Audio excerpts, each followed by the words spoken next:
Electric ബസ്സിലെ നിലപാടിൽ നിന്ന് പിന്നോട്ടില്ല എന്ന് മേയറും മന്ത്രിയും ഉറപ്പിച്ചതോടെ വിവാദം വലിയ നിയമപ്രശ്നമായി മാറുന്നു.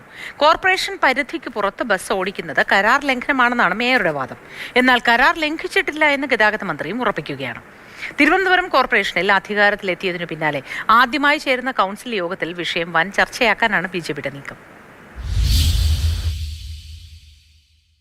സ്മാർട്ട് സിറ്റി ഒന്നാം കക്ഷിയായും കോർപ്പറേഷൻ രണ്ടാം കക്ഷിയായും KSRTC മൂന്നാം കക്ഷിയായും പിടിപ്പിച്ചൊരു കരാറാണ്. ഞങ്ങൾ ആ കരാർ പരിശോധിച്ചിരുന്ന കരാറിൽ പറയുന്ന പ്രധാനപ്പെട്ട ചില കാര്യങ്ങൾ ലംഘിച്ചിരിക്കുന്നു എന്നാണ് മനസ്സിലായത്. ഇലക്ട്രിക് ബസ്സുകളുടെ ദുരുപയോഗം വളരെ ഫ്രീ ഹാൻഡായിട്ട് പറയുന്നു.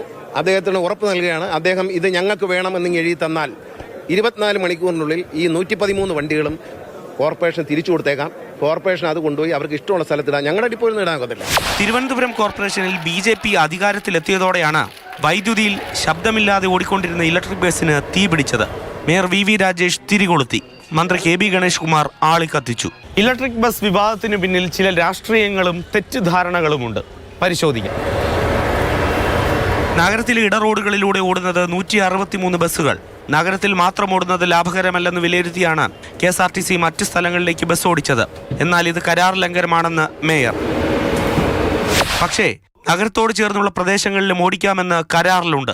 മെച്ചപ്പെട്ട സേവനത്തിനായി ഡിപ്പോകളിൽ നിന്ന് സർവീസ് നടത്താമെന്നും പറയുന്നു. എന്നാൽ കോർപ്പറേഷൻ പരിധിയിൽ നിന്ന് തന്നെ നിർബന്ധമായി വേണമെന്ന് പ്രത്യേകം കരാറിൽ വ്യവസ്ഥയില്ല. ഈ മൂന്ന് കക്ഷികളിലും പ്രതിനിധീകരിക്കുന്ന സംഘം ഒരുമിച്ചിരുന്ന് ആലോചിച്ചിട്ട് റവന്യൂ ഷെയർ ചെയ്യണമെന്ന് പറഞ്ഞിട്ടുണ്ട്. ഈ കരാറിൽ പറഞ്ഞിരിക്കുന്ന കാര്യങ്ങളൊക്കെ തന്നെ ലംഘിച്ചുകൊണ്ടാണ് ഈ KSRTC ബസ്സുകൾ ഈ ഇലക്ട്രിക് ബസ്സുകൾ ഇപ്പോൾ സർവീസ് നടത്തുന്നത്. ഒരു കാര്യം നിങ്ങൾ മനസ്സിലാക്കൂ, ഇത് വലിയൊരു സംഭവമായിട്ടൊന്നും പറയരുത്. ഇത് കൈനഷ്ടം തന്നെയാണ്. 8000 രൂപ ശരാശരി കിട്ടുമെന്ന് പറയുമ്പോൾ 42 രൂപ ഒരു കിലോമീറ്ററിന് ഏണിങ്സ് പെർ കിലോമീറ്റർ ഒരു കിലോമീറ്റർ ഓടുമ്പോൾ കിട്ടുന്നുണ്ട്. നേരത്തെ കിട്ടിയിരുന്നത് 27 രൂപ 26 രൂപയായിരുന്നു. ഇപ്പോഴത് 42 വരെ നമ്മൾ എത്തിച്ചിട്ടുണ്ട്.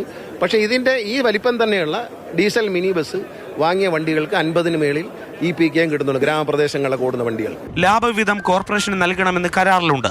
എന്നാൽ അവിടെയുമുണ്ട് പ്രശ്നം. ലാഭവിഹിതം പങ്കുവയ്ക്കുന്നതിന് ഉന്നതതല സമിതി രൂപീകരിക്കണമെന്നാണ് കരാർ. സമിതി രൂപീകരിച്ചിട്ടില്ല. ഒപ്പം എന്നു മുതൽ ലാഭവിഹിതം നൽകുമെന്നും വ്യക്തമാക്കിയിട്ടില്ല. മുടക്കുമുതൽ തിരിച്ചുപിടിച്ചതിന് ശേഷമാണെന്നും അല്ലെന്നും ഇരുവിഭാഗങ്ങൾക്കും വ്യാഖ്യാനിക്കാം. 163 സർവീസിൽ 85% മാസം തോറുമുള്ള വരവ് ചെലവ് കണക്കിൽ ലാഭത്തിലാണെങ്കിലും മുടക്കിയ കോടികൾ തിരിച്ചെത്തിയിട്ടില്ല. പിന്നെ ഇതെല്ലാം എങ്ങനെ വിവാദമാകുന്നു എന്നല്ലേ പറയാം.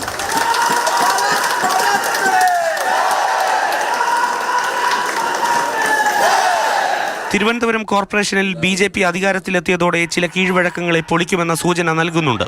VK പ്രശാന്ത് MLA ശ്രീലേഖയും തമ്മിൽ വാടക കെട്ടിടത്തിന്റെ പേരിലുള്ള ഏറ്റുമുട്ടലും KSRTCയിലെ ഇടപെടലുമെല്ലാം അതിന്റെ ഉദാഹരണങ്ങളാണ്.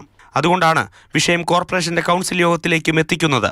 മന്ത്രി KB ഗണേഷ് കുമാറിന്റെ പാർട്ടിക്ക് ഒരു ജനപ്രതിനിധി പോലുമില്ലാത്ത തിരുവനന്തപുരത്തെ കൗൺസിലിൽ വിഷയമെത്തിയാൽ പ്രതിരോധിക്കേണ്ടത് CPM തന്നെ. നോർമലി സ്മൂത്തായി പോയിക്കൊണ്ടിരിക്കുന്ന കാര്യങ്ങളെ അലങ്കോലപ്പെടുത്തുന്നത് ഒരു ഭരണ സംവിധാനത്തിൽ ഡെമോക്രസിയിൽ നല്ലതല്ല എന്ന് മാത്രം ഒരു ജ്യേഷ്ഠ സഹോദരനെ പോലെ ഒരു ഉപദേശം. അത്രയേ ഉള്ളൂ. അത് തന്നെ, അത്രയേ ഉള്ളൂ. വിവാദങ്ങൾക്ക് പിന്നാലെ പോയാൽ വണ്ടി എങ്ങും എത്തില്ല. അത് കോർപ്പറേഷൻ്റേതായാലും KSRTCയുടേതായാലും. പ്രേം ശശിക്കൊപ്പം AK സ്റ്റെഫിൻ, മാതൃഭൂമി ന്യൂസ്, തിരുവനന്തപുരം.